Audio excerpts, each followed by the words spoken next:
Covid കാലത്തേത് എന്ന് തോന്നിപ്പിക്കുന്ന ഒരു ദൃശ്യം ഇപ്പോൾ സമൂഹ മാധ്യമങ്ങളിൽ വൈറലാണ്. എന്താണ്, അന്ന് കോവിഡ് കാലത്ത് നമ്മൾ പൊതുവെ കുളിക്കാൻ പോയാലും ആളുകൾ കൂടി നിന്നാലും പോലീസുകാരെ കണ്ട, ഡ്രോണിനെ കണ്ട ഓട്ടമാണ്. ഇപ്പോൾ കുളത്തിൽ കുളിച്ചുകൊണ്ടിരുന്ന കുറച്ച് യുവാക്കൾ, കുറച്ച് ചെറുപ്പക്കാർ, പിള്ളേര് പോലീസിനെ കണ്ട് ഓടുന്നതാണ് ദൃശ്യത്തിലുള്ളത്. നമുക്ക് ആ ദൃശ്യം ആദ്യം ഒന്ന് കാണാം. കാസർഗോഡ് കർണാടക അതിർത്തിയിലുള്ള ബാച്ചിലിക്കെ എന്ന ഗ്രാമത്തിലാണ് ഈ സംഭവം ഉണ്ടായത്. സമൂഹ മാധ്യമങ്ങളിൽ പല ചർച്ചകളൊക്കെ നടക്കുന്നുണ്ട്. നമുക്ക് ആദ്യം ആ ദൃശ്യങ്ങളൊന്ന് കാണാം. പോലീസ് അവിടെ എത്തുന്നു. മനോഹരമായ കുളമാണ് കേട്ടോ, ആരും കൊന്നിറങ്ങാൻ തോന്നും.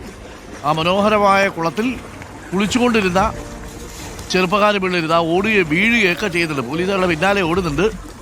ഓടി അവർ രക്ഷപ്പെട്ടു പോയി. എല്ലാവരും ചെറുപ്പക്കാരൊക്കെ തുണിയൊക്കെ ഇട്ടത് ഊരിക്കളഞ്ഞതും ഒക്കെ എടുത്ത് സ്ഥലം വിട്ടു. അവിടെ ഒന്ന് ആലോചിച്ച് നോക്കൂ, എന്തിനാണ് ഈ ഓട്ടം ഓടിയത് എന്നല്ലേ. കർണാടക കേരള അതിർത്തിയിൽ കാസർഗോഡിൻ്റെ അതിർത്തി ഗ്രാമമായ ബാച്ചലിക്കായ് എന്ന ഗ്രാമത്തിലാണ് ഈ സംഭവം നടന്നത്. സോഷ്യൽ മീഡിയയിലൊക്കെ പലതരത്തിലുള്ള ചർച്ചകളൊക്കെ നടക്കുന്നുണ്ട്. പോലീസ് ഈ ചെയ്തത് ശരിയാണോ എന്നൊക്കെയാണ് ചോദിക്കുന്നത്. സംഭവത്തിന്റെ യാഥാർത്ഥ്യം എന്താണ് എന്ന് നമുക്കൊന്ന് പരിശോധിച്ചിട്ട് വരാം. സമൂഹ മാധ്യമങ്ങളിൽ കഴിഞ്ഞ ദിവസങ്ങളിൽ പ്രചരിച്ച ഒരു വീഡിയോ ഉണ്ട്. ആ വീഡിയോയിൽ ആ കുളത്തിൽ കുറച്ച് യുവാക്കൾ കുളിക്കുന്നു. അങ്ങനെ അതിനിടയിൽ പോലീസ് വരുന്നു. അവരെ അവിടെ നിന്ന് ഓടിക്കുന്നതാണ് ആ ദൃശ്യത്തിൽ, ആ പ്രചരിക്കുന്ന ദൃശ്യത്തിൽ കാണുന്നത്. കേരള കർണാടക അതിർത്തി പ്രദേശം കൂടിയാണ്. അവിടുത്തെ ബാച്ചലിക എന്ന് പറയുന്ന സ്ഥലത്തെ ഈ കുളമാണ്. ഇവിടെ വെച്ചാണ് ഈ സംഭവം ഉണ്ടായത്. നമ്മൾ നാട്ടുകാരൊക്കെ ഇവിടെയുണ്ട്. എന്താണ് അന്ന് യഥാർത്ഥത്തിൽ സംഭവിച്ചതെന്ന് നമുക്ക് നാട്ടുകാരോട് ചോദിക്കാം. സമൂഹ മാധ്യമങ്ങളിലൊക്കെ വീഡിയോ വ്യാപകമായി പ്രചരിക്കുന്നുണ്ട്. എന്താണ് അതിൻ്റെ ശരിക്കും യാഥാർത്ഥ്യം? ഇത് പറഞ്ഞെങ്കിൽ ഒരു കുടിവെള്ളം പദ്ധതിയാണ് ഈ കുളം ഉണ്ടാക്കിയത്. ഇത് ഒരു 3 കൊല്ലം മുമ്പാണ് ഉണ്ടാക്കിയത്. 2022-23 ഉണ്ടാക്കിയത്. അപ്പോൾ ഈ കുളത്തിൽ ഒരു സൗകര്യം നമുക്ക് ഉണ്ടാക്കി തന്നിട്ടില്ല. കുടിക്കാൻ വേണ്ടുന്ന വെള്ളം എടുക്കാനുള്ള സൗകര്യം ഉണ്ടാക്കി തന്നിട്ടില്ല. അപ്പോൾ ഇനി പൈപ്പ് ലൈൻ വേണം, ടാങ്ക് വേണം, കറണ്ട് ഷെഡ് വേണം, ഇതെല്ലാം വേണം. അതുകൊണ്ട് ഇതൊന്നും ആക്കി തന്നിട്ടില്ല. അപ്പോൾ ഇത് കാലിൽ നടക്കുന്ന സ്ഥലം വന്നിട്ട് ആൾക്കാർ കുളിക്കാൻ വരുന്നത്. എവിടുന്നോ ദൂരത്തുനിന്ന് സ്ഥലത്ത് നിന്ന് കുളിക്കാൻ വരുന്നത്. ഒരുപാട് 50 ആൾക്കാർ ഉണ്ടാവും ചിലപ്പോൾ. അതുകൊണ്ട് അപ്പോൾ നമുക്കൊന്നും പറയാൻ പറ്റില്ല, നാട്ടുകാർക്കൊന്നും പറയാൻ പറ്റുന്നില്ല, പറഞ്ഞെങ്കിൽ കേൾക്കുന്നുമില്ല. അതുകൊണ്ട് ഇവർ പോലീസ് പരാതിപ്പെട്ട് അങ്ങനെയാണ് പോലീസ് വരുന്നത്, പോലീസ് ഇടപെടുന്നത്. നിങ്ങൾ നേരത്തെ തന്നെ പോലീസിൽ പരാതി കൊടുത്തിട്ടുണ്ട്. കഴിഞ്ഞ കൊല്ലം ഞങ്ങൾ പരാതി കൊടുത്തു. പോലീസ് വന്നു, ഒരിക്കൽ ഓടിച്ച് അവർ പോയി.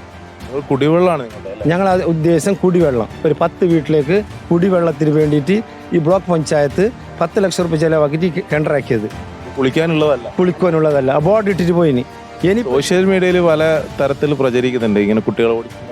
അതെ, യഥാർത്ഥം ഇതാണ്, കുടിവെള്ളം. ഈ വീഡിയോ എടുത്ത യുവാക്കൾ കൂടിയുണ്ട്. നിങ്ങൾ അന്ന് എന്താ ശരിക്കും കണ്ടത്? നിങ്ങൾ വീഡിയോ നേരത്തെ ഒരു പ്രാവശ്യം വന്നപ്പോൾ ഞാൻ വീഡിയോ എടുത്തായിരുന്നു. പക്ഷേ അവന്മാർ ഓടിയില്ല, ഇവിടെ നിർത്തിയിട്ട് സംസാരിച്ചു പോലീസ്. പിന്നെ രണ്ടാമത് വന്നപ്പോൾ ഞാൻ വീഡിയോ എടുത്ത് അത് വൈറലായി. പോലീസ് ഓടിച്ചു? അല്ല, ഓടിച്ചതല്ല, അവന്മാർ കണ്ടിട്ട് ഓടിയതാ. പോലീസ് അവിടെ കൈയെല്ലാം കൊടുത്ത് മുകളിലോട്ട് കയറാൻ ഇതാക്കി ശ്രമിച്ച്, പക്ഷെ അവൻ പോലീസിനെ തട്ടി അവൻ ഓടിയതാ. അതൊക്കെ വന്ന് വീഡിയോ. എന്തായാലും സമൂഹ മാധ്യമങ്ങളിൽ പലതരത്തിലുള്ള പ്രചാരണങ്ങൾ നടക്കും. എന്തായാലും ഈ നാട്ടുകാർ പറഞ്ഞതാണ് ഇതിന്റെ യാഥാർത്ഥ്യം. ഇതൊരു കുടിവെള്ള പദ്ധതിയുടെ ഭാഗമായിട്ടുള്ള കുളമാണ്. അപ്പോൾ അവിടെ കുളിച്ചാൽ സ്വാഭാവികമായിട്ടും മലിനമാകും. കർണാടകയിൽ നിന്ന് ഉൾപ്പെടെയുള്ള യുവാക്കളാണ് ഇവിടെ സ്ഥിരമായി എത്തി അത്തരത്തിൽ കുളിക്കാറുള്ളത്. ഇവർ പോലീസിൽ നേരത്തെ തന്നെ പരാതി നൽകിയതാണ്. അതിന്റെ അടിസ്ഥാനത്തിലാണ് പോലീസ് അന്ന് വരികയും പോലീസിനെ കണ്ട ഉടനാണ് യുവാക്കൾ ഓടി മാറുകയും ചെയ്തത്. യശോദേ എന്ന് വിളിച്ചിട്ട് ചാടിയതാ. പോലീസുകാർ വന്നപ്പോൾ എൻ്റെ അമ്മച്ചീന്ന് വിളിച്ചിട്ട് ഒറ്റ ഓട്ടമായിരുന്നു. പിന്നെ ആ വഴിയെ അവരെ കണ്ടില്ല. ആ വഴിയെ ഇനി പുല്ലുപോലും കളിക്കത്തില്ല കേട്ടു. പിന്നെ ഇങ്ങനെ ഓടിക്കാമോ എന്ന് ചോദിച്ചു കഴിഞ്ഞാൽ എന്ത് ചെയ്യാൻ പറ്റും? ഒരു ഗ്രാമത്തിലെ 10 കുടുംബത്തിന് വേണ്ടുന്ന കുടിവെള്ളം കൊടുക്കുന്ന ഒരു കുളമല്ലേ. ആ കുടിവെള്ളം കുടിക്കുന്ന സ്ഥലത്ത് ഒന്ന് സോപ്പും ഒക്കെ തേച്ച് നീന്തി കുളിച്ചിട്ടൊക്കെ പോയി കഴിഞ്ഞാൽ ബാച്ചലിക്ക എന്ന ഗ്രാമത്തിലായിരുന്നു അത് ചെയ്തത്. അത് ചെയ്യാൻ പാടില്ല.